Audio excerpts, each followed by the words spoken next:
Welcome to SKP learning. आज धर्म सुधार आंदोलन का वीडियो होगा, तो अभी तक वीडियो को लाइक नहीं किया तो लाइक करके चैनल को सब्सक्राइब कर दीजिए। चलिए फ्रेंड्स, शुरू करते हैं। धर्म सुधार आंदोलन। धर्म सुधार आंदोलन उस समय आया जब लोग यज्ञों में बलि देने लगे, बहुत ज़्यादा धन व्यय करने लगे। उसी को सुधारने के लिए भारत की धरती पे दो महान सुधार आंदोलन के प्रणेता पैदा हुए, जिनमें एक महात्मा बुद्ध और एक महावीर स्वामी हुए। महात्मा बुद्ध बौद्ध धर्म के संस्थापक थे और महावीर स्वामी जैन धर्म के 24वें तीर्थंकर थे। तो इन्होंने उस समय व्याप्त कर्मकांड जो यज्ञ के माध्यम से संपन्न किए जाते थे, उसमें बहुत ज़्यादा जो है व्यय हो जाती थी पूंजी का, और उस यज्ञ से कोई प्रतिफल नहीं मिलता था। और उससे क्या हुआ कि समाज में ब्राह्मणों का वर्चस्व हो गया और छोटी जाति की अनदेखी की जाने लगी। इसी को मद्देनज़र रखते हुए महात्मा बुद्ध ने, जो कि बौद्ध धर्म के संस्थापक थे, उन्होंने आंदोलन चलाया। और इसी तरह उनके समकालीन जैन धर्म के 24वें तीर्थंकर महावीर स्वामी ने भी चलाया। तो चलिए फ्रेंड, बौद्ध धर्म से संबंधित कुछ बात कर लें कि गौतम बुद्ध संस्थापक थे। बचपन का नाम सिद्धार्थ था। बचपन का नाम इनका सिद्धार्थ था। और इनको सिद्धि प्राप्ति करने के बाद ही इनका, तो चलिए फ्रेंड कुछ एडिशनल डिस्कशन हो जाए कि संस्थापक थे गौतम बुद्ध बौद्ध धर्म के, और इनके बचपन का नाम था सिद्धार्थ बचपन का नाम था। और उपाधि थी शाक्य मुनि उपाधि थी। और एशिया का ज्योतिपुंज कहा जाता था, लाइट ऑफ एशिया कहा जाता था, महावैद्य कहा जाता था, स्वर सिद्धि और तथागत, जैसे आए थे वैसे ही गए तथागत। तो ये इनकी उपाधियां थी, देश बल थी। तो इनका जन्म, अगर जन्म की बात कर ली जाए तो 563 ईसा पूर्व में लुम्बिनी नामक ग्राम में हुआ था, जो नेपाल के तराई क्षेत्र में पड़ता है। पिता का नाम अगर बात कर ली जाए तो पिता का नाम इनके था शुद्धोदन। क्या था? शुद्धोदन, जो कपिल वस्तु के शाक्य गणराज्य के क्या थे? प्रधान थे। शाक्य गणराज्य के प्रधान थे। और इनकी माता जो थी महामाया, और पत्नी यशोधरा, और गृहत्याग 29 वर्ष की अवस्था में, जिसको महाभिनिष्क्रण कहा जाता है। ज्ञान प्राप्ति 35 वर्ष की अवस्था में निरंजना नदी के तट पर उरुवेला यानी बोध गया में उपदेश इन्होंने दिया। मगधी भाषा में इन्होंने उपदेश दिया।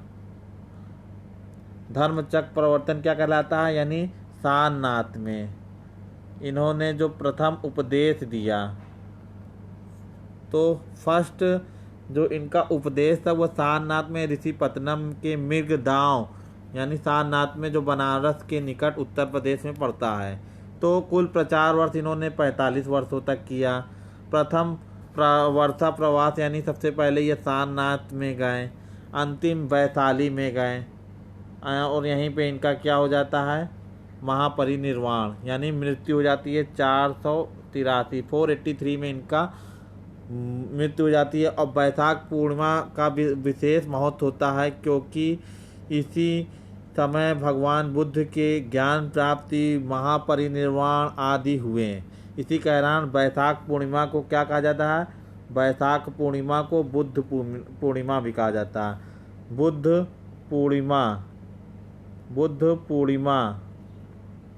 कहा जाता है बैसाख पूर्णिमा को। तो चलिए फ्रेंड आगे बढ़ते हैं, एडिशनल इन्फॉर्मेशन हो गई। अब क्वेश्चन आता है कि बुद्ध के जीवन की किस घटना को महाविनिष्करण के रूप में जाना जाता है? उनका परिनिर्वाण, उनका जन्म, उनका गृहत्याग, उनका प्रबोधन। तो इसका जो राइट आंसर हो जाएगा उनका गृहत्याग। कब हुए? 29 वर्ष की अवस्था में। आगे, गौतम बुद्ध की माँ किस वंश से संबंधित थी? तो इसका जो राइट आंसर हो जाएगा कोलिल वंश से। किस वंश से संबंधित थी? तो कोलिल गणराज्य की वंश से संबंधित थी। आगे बढ़ रहे हैं। गौतम बुद्ध का महापरिनिर्वाण जिस राज्य में हुआ वह है, यानी किस राज्य में हुआ उनकी मृत्यु हुई? तो इसका जो राइट आंसर हो जाएगा मल्य। आगे, निम्नलिखित राज्यों में से किसका संबंध बुद्ध के जीवन से था? अवंती, गंधार, कौशल, मगध। तो इसका राइट आंसर हो जाएगा कौशल और मगध और कौशल में ही इनका संबंध था। गंधार कभी गए नहीं और अवंती भी नहीं गए। गौतम बुद्ध द्वारा अपने धर्म में दीक्षित किए जाने वाला अंतिम व्यक्ति कौन था? तो अंतिम व्यक्ति की बात कर लीजिए, सुबुद्ध था और आनंद थे पहले। आगे, बुद्ध ने अपने जीवन की अंतिम वर्षा ऋतु कहाँ बिताई? तो कहाँ बिताई? वैशाली में। आगे, बुद्ध कौशाम्बी किसके राज्यकाल में आए थे? यानी कौशाम्बी में उस समय उनके समकालीन जो राजा थे उदयन थे। सप्तपर्णी गुफा स्थित है, तो ये राइट आंसर हो जाएगा राजगीर में। राजगीर यानी बिहार में पड़ता है, जो हर्यक वंश के समय राजधानी हुआ करती थी।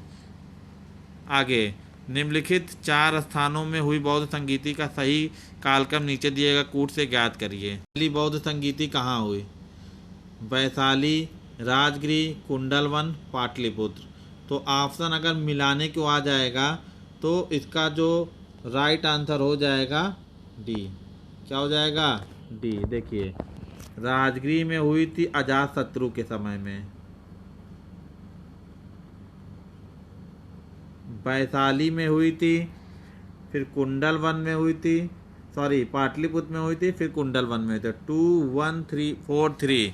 तो फ्रेंड अजातशत्रु ने कराया, फिर वैशाली में काला शोक ने कराया, फिर पाटलिपुत्र में बौद्ध धर्म का अशोक ने कराया, और कुंडलवन जो आखिरी थी कश्मीर में। तो इसका राइट आंसर हो जाएगा, तो फर्स्ट अगर बात किया जाए तो राजगीर, फर्स्ट अगर ऑप्शन में होगा तो Rajgir, second Vaishali, third Pataliputra, fourth Kundalvan. यानी अजातशत्रु, काला शोक, अशोक, कनिष्क।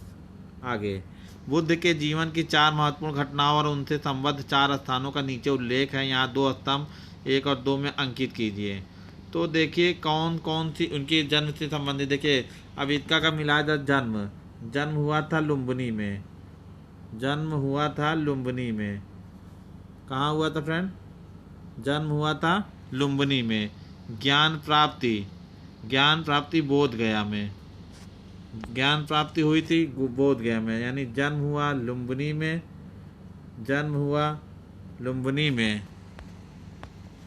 और ज्ञान प्राप्ति हुई बोध गया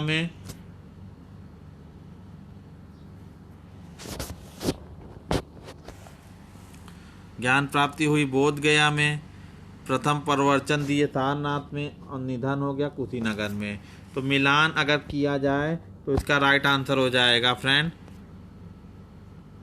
सेकेंड, थर्ड हो जाएगा। देखिए, जन्म हुआ लुम्बिनी, ज्ञान प्राप्ति बोध गया, प्रथम प्रवचन सारनाथ, निधन कुशीनगर। आगे, निम्नलिखित में से कौन सा बौद्ध प्रभृत स्थल निरंजना नदी पर स्थित था? तो इसका जो राइट आंसर हो जाएगा फ्रेंड बोध गया। क्या हो जाएगा? बोध गया। बौद्ध संघ में भिक्षुणियों के रूप में स्त्रियों को प्रवेश की अनुमति बुद्ध द्वारा कहाँ दी गई? तो इसका जो राइट आंसर हो जाएगा वैशाली में दी गई। अशोकाराम विहार निम्नलिखित में से किस स्थान पर स्थित था? तो तो इसका जो राइट आंसर हो जाएगा पाटलिपुत्र। क्या हो जाएगा? पाटलिपुत्र। यानी मगध वंश के समय में जो राजधानी थी वहीं पर शोकाराम विहार स्थित था।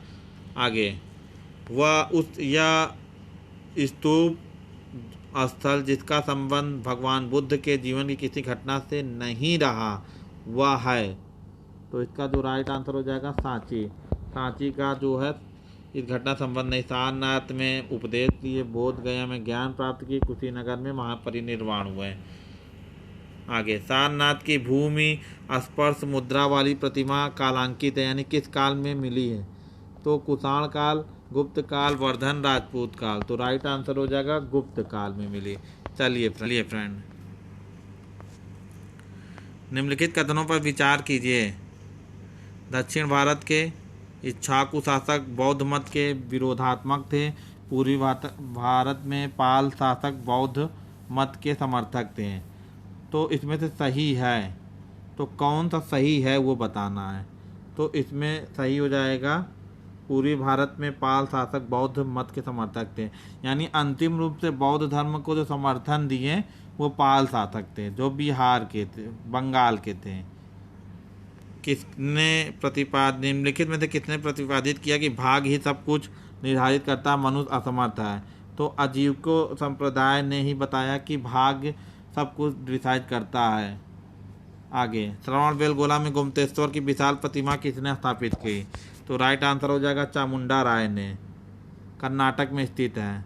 महान धार्मिक घटना महामस्तविवेश निम्नलिखित में से किससे संबंधित और किसके लिए की जाती है? तो ये किसके लिए की जाती है फ्रेंड? तो इसका राइट आंसर हो जाएगा बाहुबली के लिए।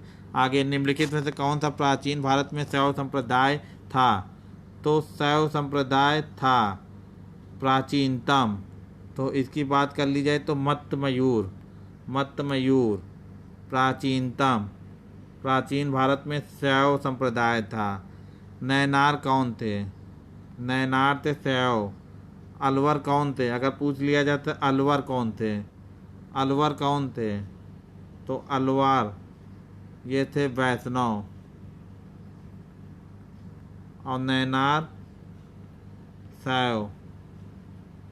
तो इस तरह आपको दो क्वेश्चन आ गए। निम्नलिखित में से कौन अलवार संत नहीं था? तो इसका जो राइट आंसर हो जाएगा नहीं था, पूछा गया है। तिरु ज्ञान नहीं था। तो फ्रेंड, 30 क्वेश्चन की श्रृंखला थी। वीडियो अच्छा लगे तो वीडियो को लाइक करके चैनल को सब्सक्राइब कर दीजिए। पूरा वीडियो सुनने के लिए बहुत बहुत धन्यवाद।